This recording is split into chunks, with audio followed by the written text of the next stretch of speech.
Hello student, this is Priya Pandey. Welcome to our YouTube channel commerce world tutorial. हम पढ़ रहे हैं 12th स्टैंडर्ड का economics chapter number 1, introduction to micro and macro economics. Student, आज हम start करने जा रहे हैं फीचर्स ऑफ मैक्रो इकोनॉमिक्स। इसके पहले माइक्रो का पूरा कॉन्सेप्ट और स्कोप ऑफ मैक्रो इकोनॉमिक्स इसके ये मैंने पढ़ा दिया है और इसका लिंक आपको डिस्क्रिप्शन बॉक्स में दे दिया गया है। अगर आपने मेरे वो वीडियो लेक्चर को मिस कर दिया है तो प्लीज़ उसे ज़रूर देखियो, क्योंकि अगर आप वो देख लोगे तो आपको ये पढ़ना, ये याद रखना काफ़ी इजी हो जाएगा। तो let's start features of macroeconomics. First है study of aggregate. Study of aggregate का मतलब क्या होता है? एग्रीगेट मतलब होता है होल, यानी कि पूरा, लार्ज बोल सकते हैं, होल, एग्रीगेट। तो मैक्रो इकोनॉमिक्स क्या करता है? मैक्रो इकोनॉमिक्स डील करता है study of economy as a whole. पूरी वोल की स्टडी कौन करता है? Macroeconomics. अब वोल में क्या क्या आता है हमारा? वोल में आता है हमारा national income, national output, national employment, national demand, aggregate supply.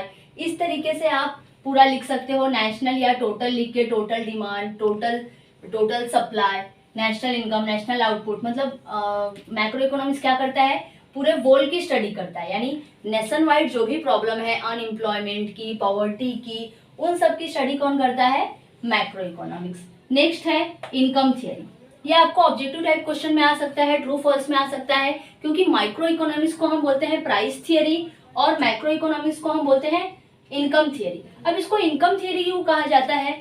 Macro economics को इनकम थियरी इसलिए कहा जाता है क्योंकि ये हमारे नेशनल इनकम को मेजर करता है, नेशनल इनकम को कैलकुलेट करता है। It deals with the national income method of measurement and social accounting.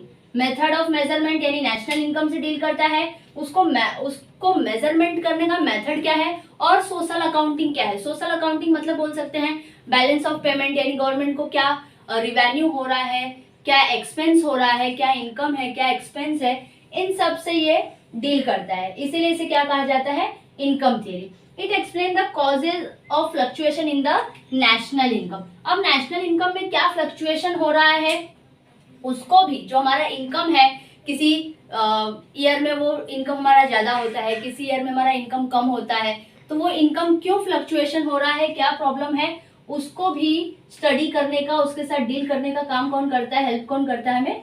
Macro economics. इसीलिए इसे क्या कहा जाता है? Income theory. नेक्स्ट पॉइंट है general equilibrium analysis. Macro economics deals with the behaviour of large aggregate and their functional relationship. यानी macro economics क्या करता है?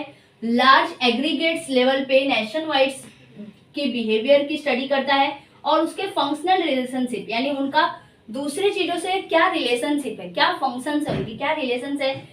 It deals with the demand, supply and prices in the whole economy. यानी पूरे वोल economy में क्या functional relationship है, पूरे वोल इकोनॉमी के साथ पूरा डिमांड कितना हो रहा है नेशनल लेवल पे, सप्लाई कितना हो रहा है, प्राइजेस क्या है प्रोडक्ट की, इन सब की एक नॉर्मल वोल इकोनॉमी पे, यानी एक नेशन वाइड स्टडी कौन करता है? Macro economics. इसीलिए इसे क्या बोला है? General equilibrium. यानी ये जनरल है, हर जगह पे सबकी साथ में स्टडी करता है, किसी एक की पार्शियलिटी स्टडी नहीं करता। इक्विलिब्रियम यानी इक्वल, जनरल यानी एक नॉर्मल, सबके लिए नॉर्मल है, सबकी स्टडी करता है, जितना डिमांड हो रहा है, जितना सप्लाई हो रहा है, क्या प्राइजेस है वोल इकोनॉमी में, इन सब की स्टडी करता है। इसीलिए इसे कहा गया है general equilibrium analysis. Next one is interdependence. Interdependence मतलब क्या है कि मैक्रो इकोनॉमिक्स में जो भी इकोनॉमिक्स वेरिएबल्स होते हैं वो सब एक दूसरे पे इंटरडिपेंडेंट होते हैं। अब इकोनॉमिक्स वेरिएबल्स क्या होते हैं स्टूडेंट? मैंने आपको लास्ट लेक्चर में भी बताया था कि इकोनॉमिक्स वेरिएबल्स क्या होता है। इकोनॉमिक्स वेरिएबल्स वो होता है जो भी, अगर आपने, जो नेशन वाइड प्रॉब्लम होते हैं, जो नेशन वाइड स्टडी होती है, जैसे कि national income, national output, national employment, national poverty, national saving, national investment या टोटल इन्वेस्टमेंट, टोटल सेविंग, ये सब क्या होते हैं हमारे? इन सबको हम कह सकते हैं इकोनॉमिक वेरिएबल्स। तो ये सब क्या होता है? हमेशा एक दूसरे से इंटरडिपेंडेंस होता है। हमने स्कोप ऑफ मैक्रो इकोनॉमिक्स में पढ़ा था theory of income and employment. Income और एम्प्लॉयमेंट एक दूसरे से रिलेटेड होते हैं, क्योंकि लोगों के पास अगर एम्प्लॉयमेंट होगा तो इनकम होगा, इनकम होगा तो एम्प्लॉयमेंट होगा, और अगर एम्प्लॉयमेंट और इनकम होगा तभी ज्यादा से ज्यादा कंजम्पशन होगा, इन्वेस्टमेंट होगा, और इन्वेस्टमेंट होगा तो उससे बिजनेस साइकिल चलेंगे, बिजनेस साइकिल होंगे तो ज्यादा से ज्यादा आउटपुट होगा। मतलब क्या है कि ये सब एक दूसरे पे डिपेंडेंट है। अगर हमें एम्प्लॉयमेंट लेवल चेक करना है तो उसके लिए हमें लोगों का कंजम्पशन पावर देखना पड़ेगा, लोगों का इन्वेस्टमेंट पावर देखना पड़ेगा, तभी हम पता कर सकते हैं, फाइंड आउट कर सकते हैं कि हमारी कंट्री में एम्प्लॉयमेंट लेवल क्या है, अनएम्प्लॉयमेंट लेवल क्या है। तो इसीलिए सब क्या है, एक दूसरे से इंटरडिपेंडेंट है। Next one is lumping method. Lumping method मतलब हम बोल सकते हैं एकदम साथ में मिला के। अब माइक्रो इकोनॉमिक्स में हमने क्या पढ़ा था, स्लाइसिंग मेथड। स्लाइसिंग मेथड क्यों, क्योंकि वो किसी एक पार्ट को डिवाइड करके अलग करके सेपरेट स्टडी करता है। लेकिन मैक्रो इकोनॉमिक्स क्या करता है, मैक्रो इकोनॉमिक्स होल इकोनॉमी की स्टडी करता है। ये किसी चीज के साथ पार्शियलिटी नहीं करता, सब साथ में स्टडी करता है। जैसे एग्जांपल दिया है पे फॉरेस्ट का, कि अगर मैक्रो इकोनॉमिक्स किसी फॉरेस्ट की स्टडी कर रहा है तो forest is an aggregation of trees but it does not reveal the property of individual trees. यानी कि फॉरेस्ट में जितने भी ट्रीज है ये सबके बारे में हमें बताएगा, लेकिन उसकी किसी एक ट्री के प्रॉपर्टी के बारे में हमें रिवील नहीं करेगा। रिवील मतलब बताना, किसी एक ट्री की प्रॉपर्टीज पूरी डिटेल में हमें नहीं बताएगा। जो भी ट्रीज है सबके बारे में जो भी प्रॉपर्टी उसको बताना है, जो भी बताना है सबकी स्टडी कर सकता है, बट किसी एक इंडिविजुअल की स्टडी नहीं करेगा। मतलब क्या करेगा ये, इसीलिए इसको क्या कहा जाता है, lumping method. Macro economics is also known as lumping method. या आपको ट्रू फॉल्स या ऑब्जेक्टिव टाइप क्वेश्चंस में आ सकता है। Next one is growth model.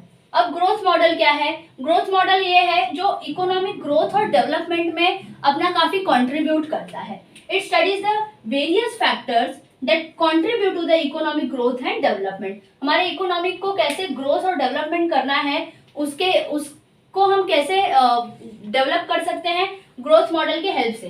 Growth model क्या है, एक ऐसा मॉडल है जिसके बेस पे हम अपने आने वाले प्रेडिक्शन के लिए, आने वाले नेक्स्ट ईयर के लिए प्लानिंग कर सकते हैं। जैसे इस साल मुझे कितना प्रॉफिट हुआ, कितना लॉस हुआ, इस साल हमारी कंट्री का क्या ग्रोथ हुआ, इकोनॉमिक ग्रोथ हुआ है, उसके बेस पे हम इस ग्रोथ मॉडल के हेल्प से हम नेक्स्ट आने वाले साल के लिए इकोनॉमिक डेवलपमेंट के लिए इस ग्रोथ मॉडल को यूज कर सकते हैं। जैसे हम ग्राफ वगैरह बनाते हैं तो देखते हैं इस साल पॉपुलेशन कितना था, इस साल प्रोडक्शन कितना हुआ, इस साल सप्लाई कितना हुआ, इस साल प्रॉफिट कितना हुआ। तो उसके बेस पे मतलब वो हमारे पास एक प्रूफ बोल सकते हैं, तो वो हमारा एक ग्रोथ मॉडल हो सकता है। उस ग्रोथ मॉडल के बेस पे हम नेक्स्ट ईयर के लिए प्लानिंग करके ज्यादा से ज्यादा डेवलपमेंट कर सकते हैं।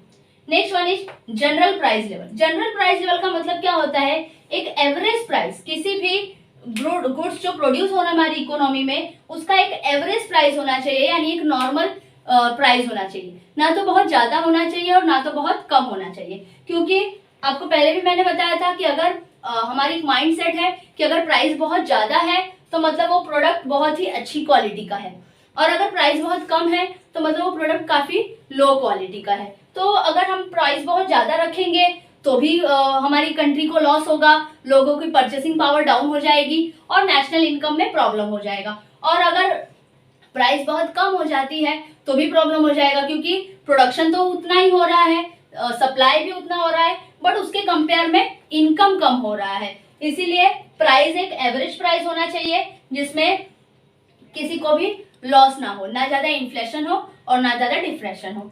Next one is policy oriented. Last one is policy oriented. अब माइक्रो इकोनॉमिक्स क्या करता है, अलग अलग पॉलिसी सजेस्ट करता है जिसके जो गवर्नमेंट के लिए भी यूजफुल होता है, जिससे इकोनॉमिक ग्रोथ हो सकता है, इकोनॉमिक को ग्रोथ कर सकते हैं, generate employment, control of inflation and depression. अगर अलग अलग पॉलिसी, जब हम ये सब स्टडी करेंगे तो ये हमें अलग अलग पॉलिसीज बताएगा। टैक्सेशन पॉलिसी होती है, एक्सपेंडिचर पॉलिसी होती है, ग्रोथ इकोनॉमिक ग्रोथ पॉलिसी, अलग अलग पॉलिसी अगर हमारे पास होगी तो उससे क्या होगा कि उसकी हेल्प से मैक्रो इकोनॉमिक्स क्या करता है कि उस पॉलिसी की हेल्प से एम्प्लॉयमेंट जनरेट करता है। अगर कंट्री में ज्यादा अनएम्प्लॉयमेंट है तो एम्प्लॉयमेंट कैसे जनरेट कर सकते हैं, ज्यादा इन्फ्लेशन है तो इन्फ्लेशन को कैसे, इन्फ्लेशन यानी महंगाई को कैसे कम कर सकते हैं, डिप्रेशन है यानी मार्केट बहुत मंदी चल रही है, लो चल रहा है, तो उसको कैसे इंप्रूव कर सकते हैं। तो ये अलग अलग पॉलिसीज भी हम मैक्रो इकोनॉमिक्स के हेल्प से बना सकते हैं।